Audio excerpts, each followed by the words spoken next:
The Cowboys paid a whole lot of money to this undrafted rookie, and we will break down why he could make the 53-man roster. Additionally, you know it, we will talk about Ezekiel Elliott and the one mistake that I would like the Cowboys to avoid. Let's get to it. Here we go.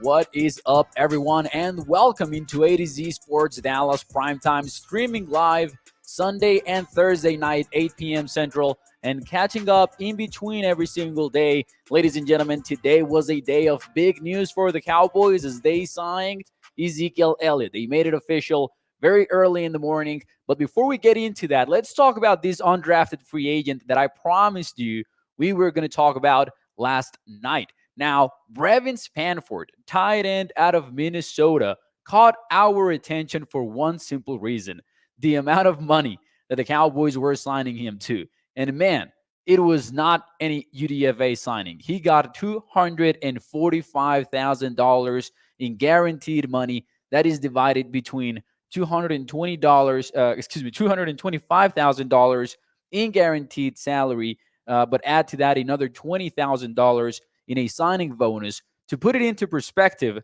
this is higher than what the Cowboys signed Hunter Lipke to and Earl Bostic Jr.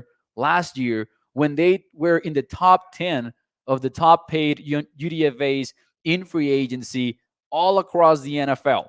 Now, when you look at the numbers for this particular year, as far as I've seen, I might be missing one name or another because UDFA moves so quickly, but I have Spann-Ford as the fourth highest paid player in terms of guaranteed money. Number one name that I've seen so far is Xavier Weaver, the wide receiver out of Colorado, who got $255,000 in guaranteed money. So, first and foremost, the Cowboys like this guy. They wanted to invest in Brevyn Spann-Ford. And for those of you who might not know a lot about him, he is an interesting player because he's got the athletic traits. He absolutely has those. You're talking about a guy who is 6'6", 260 pounds. The height is in the 93rd percentile across the NFL, 77th percentile for the weight. He's got massive hands, 10 inches, larger than 10 inches. He's got good length, and he has shown how athletic he is on the football field, whether that is hurdling defenders, which he did at Minnesota, or whether that is just running opponents into the ground when he's a blocker.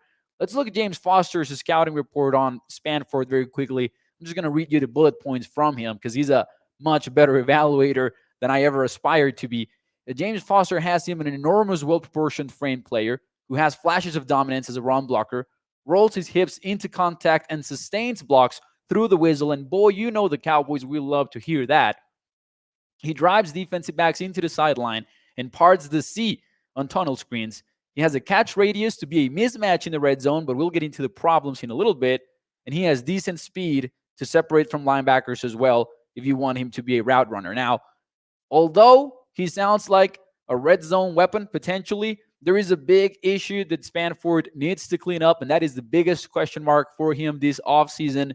Can he catch the football? Because this number will scare you guys. This number will reduce your excitement about Brevyn Spann-Ford.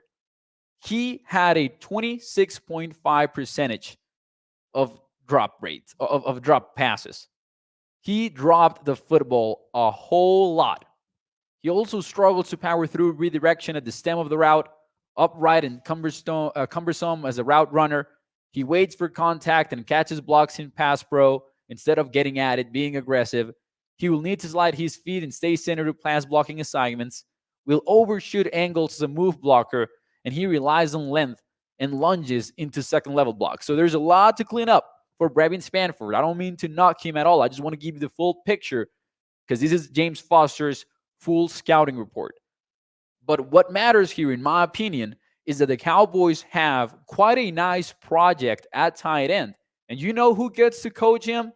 Londo Wells, who has consistently made Cowboys tight ends better and improved them year after year after year. That part of it, I think, is underrated. You know how we give a lot of credit to the Cowboys for how they develop offensive line players? Or maybe Duke Manyweather is the man who is responsible for that. I don't want to leave Duke out of this. But the Cowboys should be getting similar credit for what they've done with tight ends. They went from Dalton Schultz being a fourth-round pick into a Pro Bowler, and now we're seeing the same with Jake Ferguson. So I'm excited about any tight end that comes in with the traits, even though there's some significant flaws there with the hands and all that. So let's give them some time. Let's see what Brevyn Spann-Ford is all about. But I'll tell you what, though, he is on my 53-man roster prediction, which, by the way, is linked in the description of this YouTube show or in the podcast if you're listening to the audio version. I've got Brevyn Spann-Ford as a 53-man roster member for the Cowboys, and it's not going to be easy for him to make it because that's a loaded tight end room that we're talking about. Jake Ferguson and Luke Schoonmaker, I don't care, I'll say it, roster locks. I know Ferguson is not controversial at all. It is obvious, but some people might want to suggest that Schoonmaker might be on the roster bubble. I just don't see the Cowboys cutting a second-round pick in his second year. I think Peyton Hendershot, though, is at risk. Princeton Fant is at risk. John Stevens Jr. will be a part of this conversation after the Cowboys have admitted that he was going to be a member of the 53-man roster before he got injured in the preseason.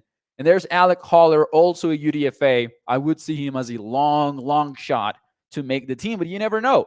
Seems to me that you got to pick 4 out of these guys, and I've got Ferguson, Schoonmaker, Stevens Jr., and Spann-Ford making that 53-man roster. We'll see if it happens or not. But anyways, we also have to discuss Ezekiel Elliott getting signed to the Cowboys. It happened. Man, it happened.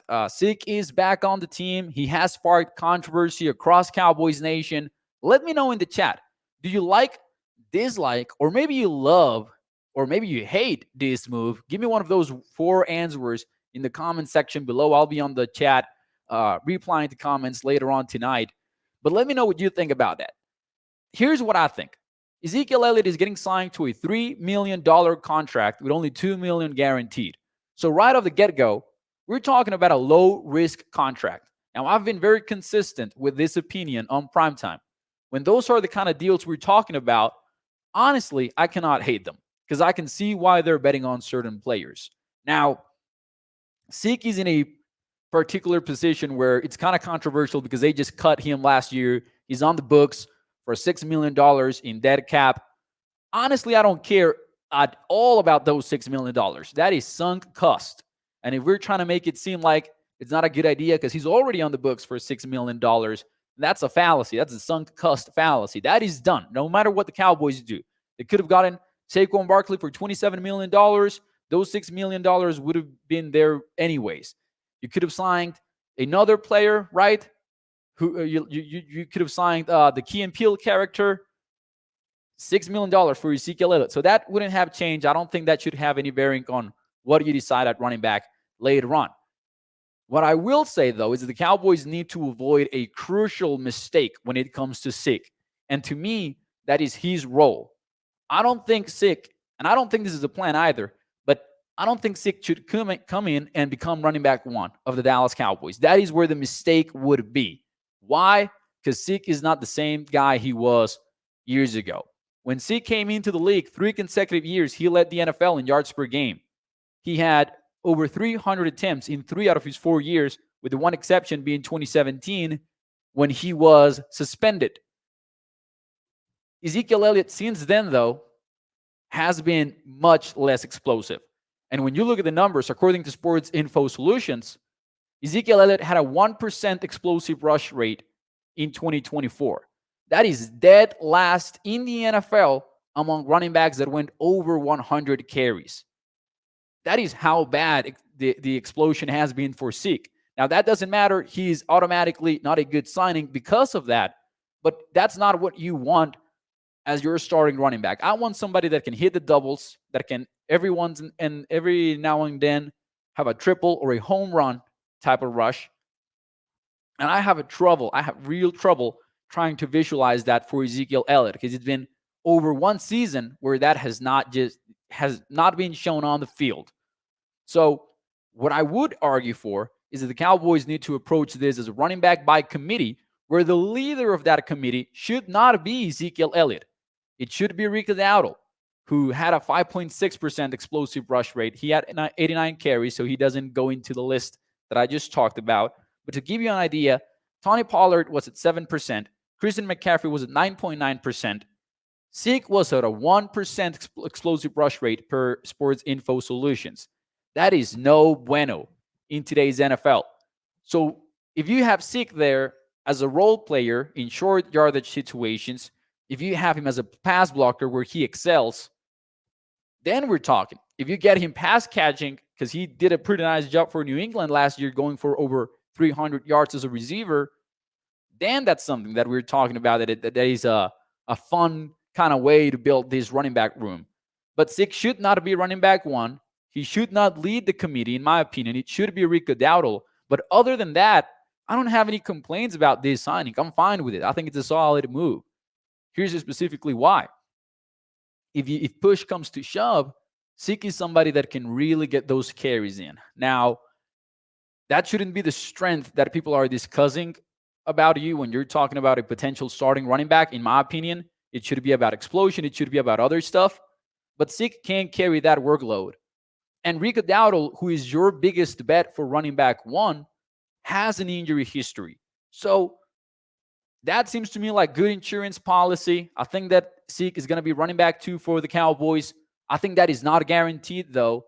If Malik Davis takes that next step, if Deuce Vaughn takes that next step and puts it all together, Zeke might be fighting for reps on game day.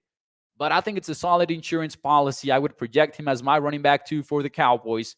And I don't have any serious complaints about the move. Could it be better? Could the running back room be better? Sure.